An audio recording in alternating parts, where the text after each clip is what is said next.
New Hero ဆိုတာဒါမှမဟုတ် Mobile Legends ရဲ့ Luffy 俺はモンキー D ルフィお前らを超えて海賊王になる男だအရင်ဆုံး Basic Attack Basic Attack ကတော့ဘာမှမထူးကြဘူးလက်တီနဲ့ပဲထိုးတာပြီးတော့ Scale 1 Scale 1ကတော့ Raid အတွင်းမှာရှိတဲ့ enemy ကိုနှစ်ချက်ထိုးပြီးတော့လက်တီနဲ့ပစ်လိုက်တာအကယ်၍ Raid အတွင်းမှာမရှိဘူးဆိုရင်လည်းသူ့ဘာသူနှစ်ချက်ထိုးပြီးတော့လက်တီနဲ့ပစ်မှာဖြစ်ပါတယ်တခုရှိတာက Scale 1မှာကိုလိုတလို့ရှေ့တိုးနောက်ဆုတ်တစ်ခါခုံလို့ရပါတယ်ပြောရမယ်ဆိုရင် Luffy ရဲ့ Gear 2နဲ့တော့နည်းနည်းလေးဆင်တူပါတယ်ပြီးတော့ Scale 2မှာဆိုရင်လည်းဘာမှမထူးကြဘူးဗလင်းတစ်ခုခုံလိုက်မှာအကယ်၍ဗလင်းအရှိမှာ enemy မရှိလို့ရှိရင်ဗလင်းဆုံးတဲ့အထိကိုခုံမှာဖြစ်ပြီးတော့ဗလင်းအရှိမှာ enemy ရှိခဲ့ရင်တော့ enemy ကိုထိုးမှာဖြစ်ပါတယ်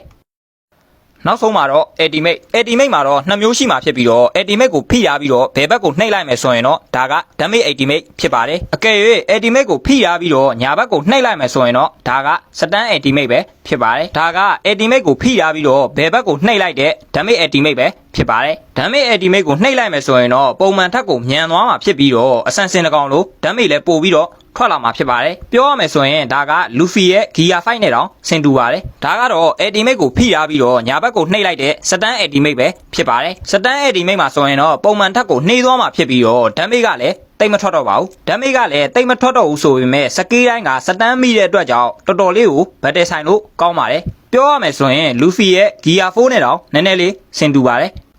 brother တို့ရော New Hero ဆိုတာကိုကြိုက်ကြရဲ့လား